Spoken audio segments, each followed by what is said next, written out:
Hello guys, আসসালামু আলাইকুম। আপনারা সবাই কেমন আছেন? আশা করি ভালো আছেন। তো আজকে ভিডিওর থাম্বনেল দেখেই বুঝতে পারছেন যে কোন টপিক নিয়ে কথা বলতেছি। আসলে বর্তমানে যারা সৌদিতে আসবেন এবং আসছেন, ঠিক আছে, যারা দুই মাস হয়েছে, 3 মাস হয়েছে, বা কোম্পানি আপনার ভালো নাই, বা কফিল ভালো নাই, বা কাম কাজ নাই, কোম্পানিটা চেঞ্জ করবেন, বা কফিল ভালো না, কফিল চেঞ্জ করবেন। তো আপনারা যারা নতুন আছেন, যে আপনাদেরকে গুরুত্বপূর্ণ কিছু জিনিস আপনাদেরকে জানা জরুরি। আর সেটা যদি না জানেন বা যদি না বুঝেন, তাহলে আপনার মানে জীবনটাই বরবাদ। কেন বলতেছি? কারণ আপনারা দেখেন, আপনার কফিল ভাল লাগতেছে না, কিন্তু আপনি চেঞ্জ করবেন। আপনি কিভাবে চেঞ্জ করবেন?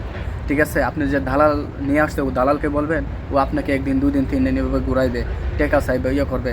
তো আমি চাই যে আপনার নিজের কাম আপনি নিজেই করেন। ঠিক আছে, কারণ কফিলে যে কোনো একটা জিনিস ইয়ে করলে ওরা কিন্তু 20 টাকা খানা। ঠিক আছে, আর যদিও কাটাইলে কম, এতারা জানে যে হারাম কি আর হালাল কি। আর যারা অনেকে আছে বাংলাদেশে, ওরা হারাম হালাম হালাল হারাম কিছুই চিনে না, শুধু কিছু টাকা পাইলেই ওইটাই চলে।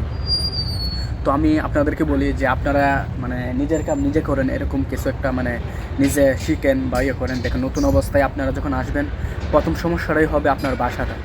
আপনি যদি বাসাটা জানেন, আপনি যে কোনো আপনি যে কোনো কাজ আপনি করতে পারবেন, এবং আপনি কফিল যদি চেঞ্জ করতে পারেন, একটা না 10টা কফিল চেঞ্জ করতে পারবেন যদি আপনি বাসাটা জানেন।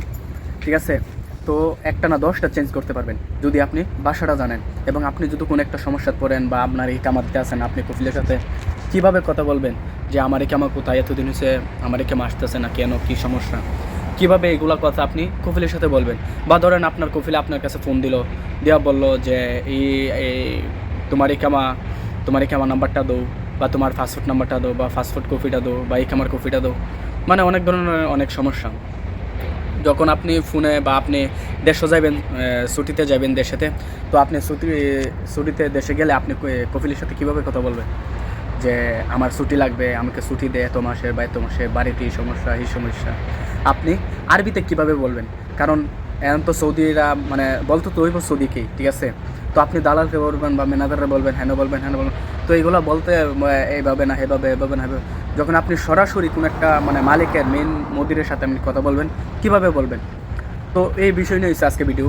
দেখেন, বর্তমানে প্রথমত কথা হচ্ছে যে আপনি যখন নতুন আসবেন এবং আপনার ইকামা, ঠিক আছে, আপনি যখন কফিলটা চেঞ্জ করবেন, তো আপনি কীভাবে কথা বলবেন?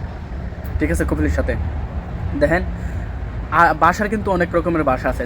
যেরকম ধরেন, সাপোজ আমাদের বাংলাদেশের ভাষা, চট্টগ্রামের ভাষা একরকম, তারপর হচ্ছে সিলেটের ভাষা হচ্ছে আরেক রকম, তারপর হচ্ছে নোয়াখালীর ভাষা হচ্ছে আরেক রকম, ব্রাহ্মণবাড়িয়ার ভাষা হচ্ছে আরেক রকম। তো এক এক রকম এক একটা ভাষা। কিন্তু আমরা যখন আরবিদের সাথে কথা বলি, তখন ওরা বুঝে না যে ওরা এত একটা আরবিতে এক্সপার্ট না। তবে যারা আরবি হারা, ওরা অনেক চেষ্টা করে যে আমাদের সাথে সহজভাবে বলার জন্য আরবিটা। এত কঠিন দেখেন, আরবি বাদ করলে কিন্তু ভাষা চেঞ্জ হয়ে যায়, ল্যাঙ্গুয়েজ চেঞ্জ হয়ে যায়, ওরার ধরন ভঙ্গি সব চেঞ্জ হয়ে যায়।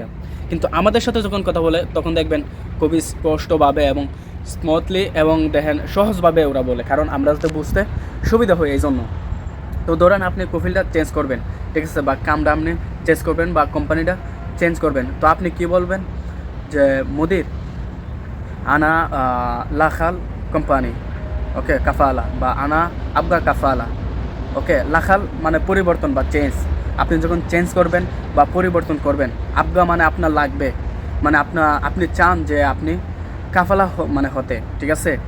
তো মুদির আনা আবগা লাখাল কাফালা, আমি কাফালা হতে চাই এবং আমার কাফালা আমার চেঞ্জ করবো আমি কোম্পানি, তোর কাছে আমি থাকবো না, ঠিক আছে। তখন ও আপনাকে কি বলবে? দেখেন, ও আপনাকে কি বলবে? তখন ও বলবে ওকে মাফি মুশকিল। যদি ও রাজি থাকে, বেলে হ্যাঁ আমি রাজি আছি, তো ও বলবে ওকে নো প্রবলেম, ঠিক আছে। ও বলবে আচ্ছা ঠিক আছে, সমস্যা নাই, তুই যা, ঠিক আছে। তখন আপনি এরপরে কি বলবেন যে আমি কিভাবে যাব, ঠিক আছে। তখন কিভাবে যাবেন, এটা আপনার মনে প্রশ্ন। এই প্রশ্নটা আমি বলি। বা দেখেন, সৌদি মন্ত্রণালয় একটা সিস্টেম বাড়ি করছে, ওয়েবসাইট। এটা হচ্ছে একটা সফটওয়্যারের মধ্যে ঢুকলে আপনি একটা ওয়েবসাইটে চলে যাবেন। ওইখানে গিয়ে আপনি ইকামা নাম্বার দিয়ে আপনি একটা আইডি খুলবেন, ঠিক আছে, যেরকম একটা আইডি আর কি। আইডিটা খুললে এখানের মধ্যে আপনি যখন এই কোম্পানিতে আসেন না, এই কোম্পানির বর্তমানে যে কোম্পানিতে আছেন, এই কোম্পানির কত দিন তার মধ্যে কন্ট্যাক্ট, টিকিট ভাড়া কার, আওয়া যাওয়া, খানা থাকা কার, এভরিথিং সব কিছু এখানে থাকবে ওয়েবসাইটে। তখন আপনি অন্য কোনো একটা কোম্পানিতে যাবেন, তখন এই কোম্পানিতে গেলে যখন আপনি আরেকটা কোম্পানিতে কাফালা হয়ে যাবেন, তখন আবার ওই কোম্পানির কী কী সুযোগ সুবিধা, মানে যে মানে কোম্পানিতে আপনি কাফালা মানে হয়েছেন, এই কোম্পানিতে কী কী সুযোগ সুবিধা আছে, কতদিন করে আপ ডাউন টিকিট, খানা খাওয়ার, থাকা খাওয়ার, বেতন কত, কী আসে বিষয় সব কিছু এভরিথিং এই ওয়েবসাইটে আপনাকে দেখাবে, শো করবে যে আপনার এতদিনের এই সমস্যা, মানে এইগুলো আপনি পাবেন, এইগুলো আপনি পাবেন না, সব কিছু এভরিথিং লেখা থাকবে। তো মেন কথা হচ্ছে যে আপনি মানে কীভাবে কাফালা হবেন। দেখেন KYX সফটওয়্যার, এটা আপনি ডাউনলোড করছেন। ডাউনলোড করার পরে আপনি যে মানে বর্তমান মুদির থেকে যে আরেকটা মুদির কাছে মানে ট্রান্সফার হবেন বা কোম্পানির কাছে ট্রান্সফার হবেন, তো ওই কোম্পানি আপনাকে কি করবে, রিকোয়েস্ট পাঠাবে আপনার বর্তমান কফিলের কাছে। তো আপনি ওই কফিলকে আপনি কীভাবে বলবেন আরবিতে, মানে যে তুই আমার বর্তমান কফিলের কাছে রিকোয়েস্ট পাঠা, ঠিক আছে। তখন আপনি কীভাবে বলবেন এটা, তখন আপনি বলবেন মুদির, মানে নতুন আর কি নতুন মুদিরে আপনি বলবেন যে মুদির ইনতা জিপ তলব আনা মুদির ইন্দাক, ঠিক আছে। মানে আপনি এখন বর্তমানে আমার মুদিরের কাছে তুই তোর রিকোয়েস্ট পাঠা, তলব, ঠিক আছে, রিকোয়েস্ট পাঠা, যেটাকে আমরা মানে ফ্রেন্ড রিকোয়েস্ট একটা আছে না, এরকম ফেসবুকের মধ্যে ফ্রেন্ড রিকোয়েস্ট পাঠাই না, তো এরকম একটা রিকোয়েস্ট পাঠাইবে। পাঠানোর পরে তো আপনাকে বলবে যে আপনার নাম বা যেই হোক, মোহাম্মদ আনাসাউই তলব, ঠিক আছে, আমি তলব পাঠাইছি, ইনতা গোল ইনতা মুদির অ্যাকসেপ্টেড, মতলব ওর তোর মুদির রেখো অ্যাকসেপ্ট করতো। তখন আপনি কী বলবেন, তখন আপনি যে বর্তমান মুদির আছে ওরা আপনি বলবেন যে মুদির সাউই অ্যাকসেপ্ট, ঠিক আছে। তো ওরা আপনি বলবেন যে সাউই অ্যাকসেপ্ট, তো ও অ্যাকসেপ্ট করবে। অ্যাকসেপ্ট করার সাথে সাথেই আপনি ওই বর্তমানে কফিল থেকে আরেকটা কফিলের কাছে ট্রান্সফার হয়ে যাবে, বা বর্তমানে কোম্পানি থেকে আরেকটা কোম্পানিতে ট্রান্সফার হয়ে যাবে, ঠিক আছে। তো এটা হচ্ছে মূলত যে আপনি কীভাবে ট্রান্সফার হবেন। আশা করি আপনি বুঝতে পারছেন, এবং না বুঝা থাকলে আপনি কমেন্টে জানাবেন। এই বিষয় নিয়ে আমি আপনার কমেন্টের উত্তর দিব এবং আপনার সাথে পার্সোনালি কথা বলবো। কেউ যদি কাফালা হন যে কীভাবে হইবেন আরও ক্লিয়ারলি আমি বলার চেষ্টা করব, ঠিক আছে। তো দ্বিতীয়ত হচ্ছে আপনি কীভাবে ছুটিতে যাইবেন, বা ছুটিতে আপনার ছুটি লাগবে, তো আপনি কীভাবে বলবেন। তখন আপনার মুদির যখন আসে, আপনি মুদিরের সাথে সরাসরি কথা বলবেন, ঠিক আছে। দেখেন কোম্পানিতে অনেক ধরনের সামসা থাকে, যে সামসাকে বলেন যে ছুটি লাগবে, হ্যান লাগবে, ওরা কী করে গুড়া কিন্তু বলে না। কিন্তু মালিক এতটা না, আপনি যেটা বলবেন ও এটাই শুনবে, এবং আপনার প্রতি অনেক বিশ্বাস রাখেও। কারণ যতগুলো সামসা আছে না, তো মানে ওরা কী করে এরকম মানে বানায় রাখে যে আপনি ভাববেন আরে উড়ে আমি কীভাবে বলবো ওইসে মুদির, কিন্তু না, প্রত্যেকটা কোম্পানির মুদির কিন্তু অনেক ভালো থাকে, ঠিক আছে। তো আপনি সাধারণ শ্রমিক হিসাবে আপনি যখন বলবেন যে মুদির আনাবগাই যা মানে আমার ছুটির দরকার, আপনি বলতেছেন যে আমার ছুটির দরকার, আপনি কীভাবে বলবেন আনাবগা ইজাজা, ঠিক আছে।